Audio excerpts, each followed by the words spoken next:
एक ऐसी धार्मिक यात्रा पर जिसमें कहीं कहीं आपको पैदल तक चलने के लिए रास्ते नहीं मिलते हैं। एक काली सच्चाई ये भी महादेव है के अगले कि पड़ाव कुछ यात्री यानी हर साल यहाँ पर थाचड़ू बेस कैंप के लिए सिंघार से थाचड़ू बेस कैंप की दूरी लगभग 12 किलोमीटर है और सुनने में आया है कि वो भी काफ़ी टफ ट्रैक है। इस ट्रैक पर आपको कई तरह की चीज़ें मिलने वाली हैं, कई तरह की कठिनाइयाँ मिलने वाली हैं। अभी थोड़ा दूर ही हम चले थे, ये इतनी सीधी उतराई वाली सीढ़ी देखकर ही हमारे रोंगटे खड़े हो गए। कुछ और आगे पहुंचने पर हमें पता चला कि जो हम पार करके आए हैं वो कुछ भी नहीं, इससे ख़तरा ज़्यादा तो इसमें है। जैसे कि आप इसे ही देख लीजिए, इस खड़ी सीढ़ी से आपको उतरना है इस तेज बहाव वाले पानी में। ये पानी कोई आम पानी नहीं है, ये पहाड़ों पर बने ग्लेशियर और उनके पिघलने से बनने वाली नदी है। इसकी तेज़ आवाज़ आपके रोंगटे खड़े करने के लिए काफ़ी है। जैसे तैसे हम खुद को संभालते हुए, महादेव का नाम लेते हुए इस रास्ते को पार करते हैं और आगे बढ़ते हैं। यकीन मानिए, अगर गलती से भी कोई इसमें गिरा तो उसके जिंदा रहने की कोई भी गुंजाइश नहीं बचती है। इसकी रफ्तार इतनी तेज़ है, इसकी आवाज़ इतनी तेज़ है कि मैं आपको बता नहीं सकता। आपको खुद आकर इसके यहाँ महसूस करना होगा। खैर, इसे जैसे तैसे महादेव का नाम लेते हुए हमने पार किया और निकल पड़े हम अपने यात्रा के अगले पड़ाव की ओर। ये लोहे की लगभग 150 से ज़्यादा सीढ़ियाँ हैं, जिनसे उतरना भी अपने आप में एक बड़ा काम है। अगर हल्की सी भी चूक हुई, क्योंकि ये घिस चुकी हैं, आप ज़मीन पर जा गिर सकते हैं, बहुत ज़्यादा नुकसान हो सकता है। सिंघार से लगभग 1.5 घंटे तक चलने के बाद अब हम पहुंच चुके हैं एक और महत्वपूर्ण स्थान पर, जहां पर यात्रियों के रुकने के लिए टेंट्स और लंगर की व्यवस्था भी होती है। आप यहां के टेंट्स के भीतर भी देख सकते हैं, बिल्कुल साफ़ सुथरी व्यवस्था है और यात्री यहां पर आकर रुक सकते हैं।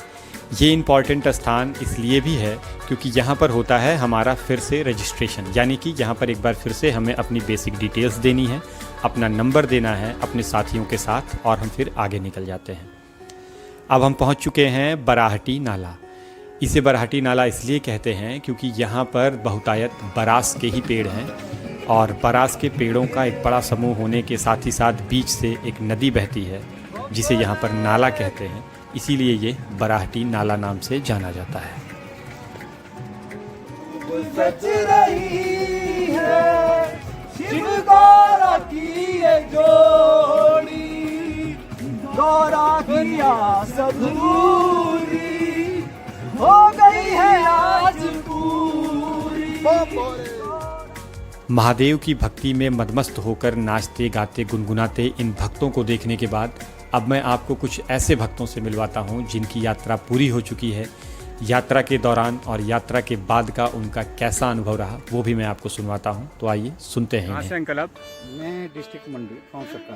अच्छा, मंडी मीन्स यहीं हिमाचल से ही? जी जी जी, आपकी यात्रा पूरी हो गई अंकल? बिल्कुल जी, बहुत अच्छे से। जय भोलेनाथ। अच्छा, आपको ऐसा लगता है, कई लोगों ने मुझसे कहा और यूट्यूब पे लोगों ने कहा कि यहाँ पे यात्रा पे कई लोग आके आधे रास्ते से लौट के चले जाते हैं, ऐसा भी होता है क्या? होता है जी, बिल्कुल होता है। क्या ऐसा कभी आपने किसी को देखा कि कोई ऐसा लौटा हो? देखा जी, देखा। कहाँ पे देखा आपने? हमने देखा जहाँ जो श्रीखंड महादेव हैं जी, उससे हार्डली कोई 200 मीटर एक लड़का, उसकी एज लगभग कोई मेरा वाट रही होगी 25-26 साल की। अच्छा, वो वहाँ से वापिस हो गए।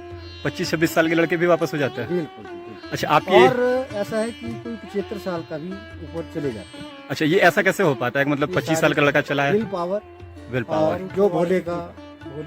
अच्छा अंकल, आपकी कौन सी यात्रा है? ये पहली है या इससे पहले भी आपने फर्स्ट की? टाइम है। ये फर्स्ट टाइम है। अच्छा अंकल, आपका नाम क्या है? मेरा नाम कुलदीप ठाकुर है। अच्छा, और आपकी एज क्या होगी? मेरी 53 है। अच्छा, और अंकल आपकी? 54 है। अच्छा, और आप भी यहीं से हैं? आप दोनों तक। अच्छा, आपका नाम क्या है? Rakesh. Rakesh. Okay, thank you uncle. हर हर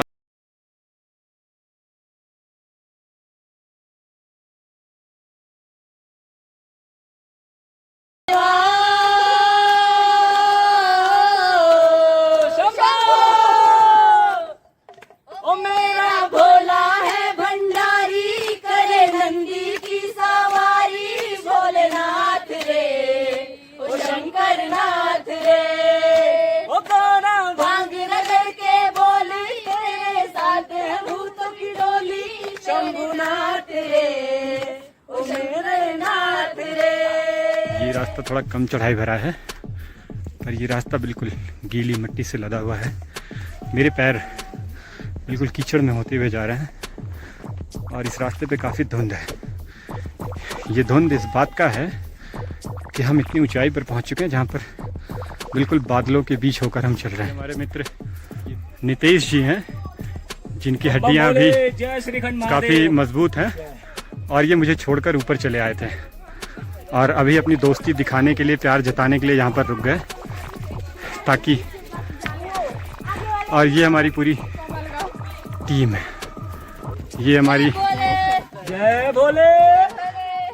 में आपको ये वनस्पति खिलाएं, सेब खिलाएं।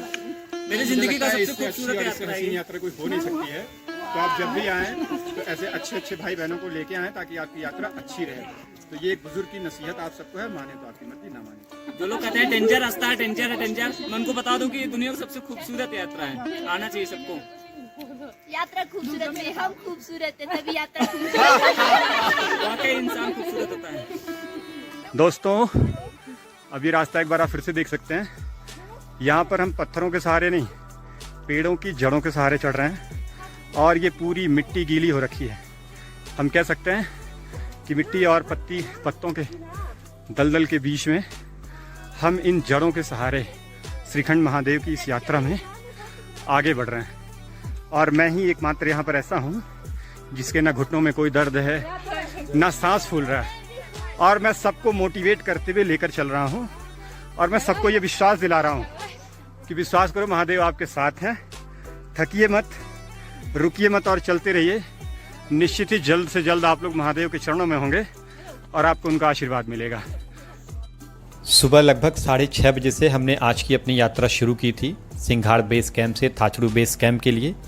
इस बीच की दूरी लगभग 12 किलोमीटर है और इस वक्त 3 बज चुके हैं। लगभग 7.5 घंटे से ज़्यादा का वक्त गुजर चुका है हमें यहाँ पहुँचने में।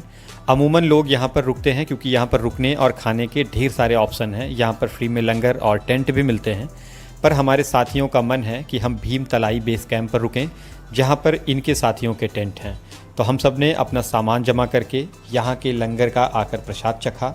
वाकई यहाँ का प्रसाद बहुत ही स्वादिष्ट था। हम सब ने पेट भरकर यहाँ पर प्रसाद ग्रहण किया और इसके साथ ही हम फिर से एक बार अपनी यात्रा के अगले पड़ाव यानी कि काली टॉप की तरफ बढ़ चले।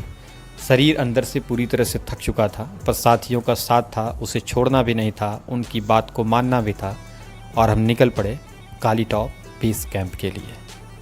पहाड़ की इस ऊंचाई पर जहां पैदल चलना भी हमारे लिए बेहद मुश्किल साबित हो रहा था, वहीं इन लोगों के कंधे और सर पर इस भारी भरकम बोझ को देखने के बाद हम विवश हो जाते थे सोचने पर कि वाकई मजबूरी सब कुछ कितना आसान कर देती है, भारी से भारी बोझ को कितना हल्का बना देती है, इन्हें पहाड़ पर चढ़ा देती है। सुबह 6:30 बजे से चलते हुए हम काफ़ी थक चुके थे।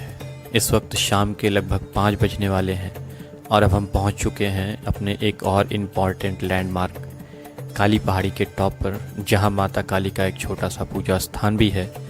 इसे काली टॉप भी कहते हैं। मान्यता है कि यहाँ पर उगने वाले ये लाल पीले फूल माँ काली को बहुत पसंद हैं। ये फूल हमने माँ काली के चरणों में अर्पण के साथ ये कामना की कि इस वर्ष आए समस्त यात्रियों की यात्रा सकुशल संपन्न हो। जय माँ काली। अब हम भीम तलाई के लिए काली टॉप से नीचे उतर रहे हैं। यात्रा में तो तमाम रास्ते मिले जो एक से बढ़कर एक खतरे भरे थे, पर ये एक बिल्कुल साफ दिखने वाला रास्ता मेरे हिसाब से काफ़ी खतरे वाला था।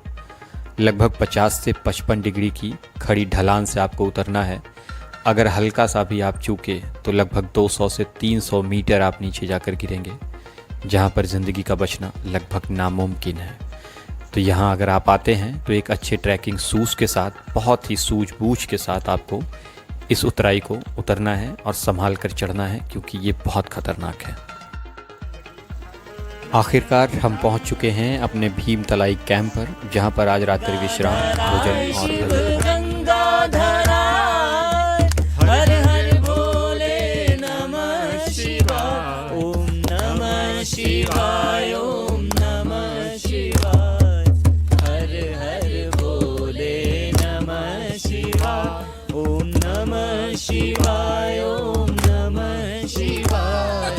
हर हर भोले। दिन भर की भागम भाग और उथल पुथल के बाद अब जाके ज़िंदगी थोड़ी सी पटरी पे आई है, शांति में आई है। और हम सब आ चुके हैं अपने टेंट में सोने के लिए। ये हमारा टेंट, बाहर खूब झमाझम हो रही है बारिश, पर यहाँ अंदर बारिश की एक बूंद भी नहीं है। और अभी हम सोए नहीं हैं, बट बहुत अच्छा फील आ रहा है, तो मैंने सोचा मैं आपके साथ ये टेंट का भी अपना सीन शेयर करूं, क्योंकि दिन में हम क्या करते हैं ये तो हम आपको दिखाते ही हैं, बट हम रात में क्या करते हैं और कैसे हम यहाँ सोते हैं और कैसे हम यहाँ सर्वाइव करते हैं श्रीखंड महादेव यात्रा के दौरान, तो हम चाहते हैं कि हम आपको वो भी दिखाएं। तो इस तरह से हम यहाँ पे रात में सोते हैं और अपनी रात बिताते हैं। हर हर महादेव।